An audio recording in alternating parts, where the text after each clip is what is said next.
Professor Chomsky, I was struck during your presentation by the phrase, the law as a solemn and majestic affair, that you used with such pregnant irony in your presentation.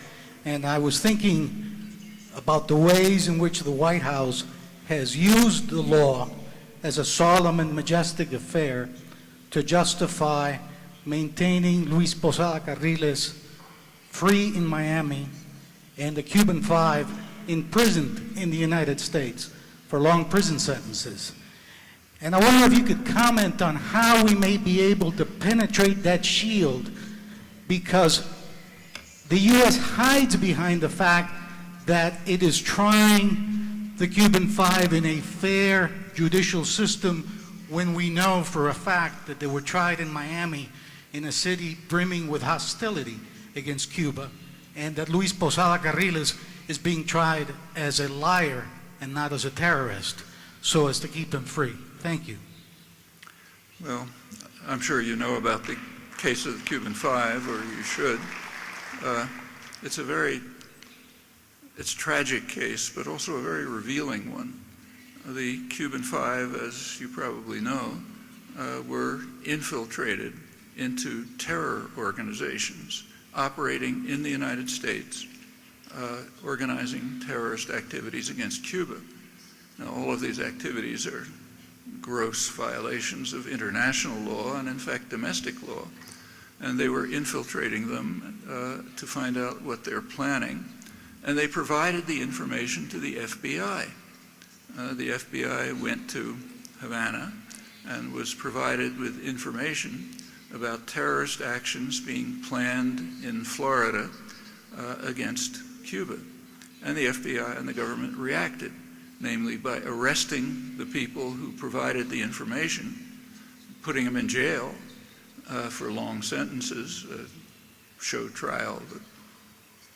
The fact is the trial was ridiculous, but even if it had been a fair trial, the whole idea is so idiotic that you can't talk about it. At the same time, the United States is harboring terrorists in Miami. Posada Carriles, who you mentioned, is one. But an even more striking case is Orlando Bosch, his collaborator in blowing up the Cuban airliner 30 years ago, Cubana airliner. Bosch was the U.S. Justice Department and the FBI requested the White House to deport Bosch as a threat to U.S. security. They charged him with 30 terrorist acts in the United States. Instead, the White House gave him a complete amnesty, pardoned him. So he's happily in Miami, a terrorist that the Justice Department and the FBI want expelled. He's now joined by Posada Carriles, who will maybe get a slap on the wrist, but nothing more. At the same time, people who are trying to expose terrorism are jailed. And you might remember that there is something called the Bush Doctrine, Bush number 2, namely countries that harbor terrorists are terrorist states and have to be treated that way, namely by being bombed and invaded.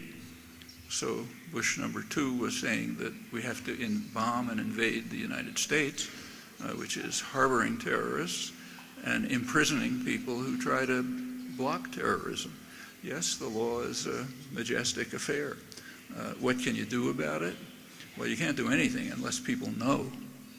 And in the United States, almost nobody knows. I mean, I've been to many meetings where these issues are raised. In places like Boston, which is, a very educated, privileged part of the country, nobody's ever heard of it. It's news to everyone. There's almost nothing in the newspapers. All that's said in the newspapers is that these dangerous people are threatening U.S. security. We have to save ourselves and put them in jail.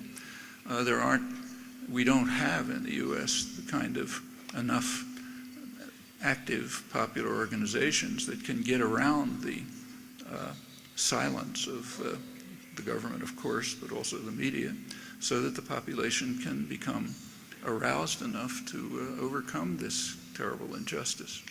And there's no secret about how to proceed. It just takes enough dedication and effort. But you're absolutely right, whoever asked the question. It's a complete travesty.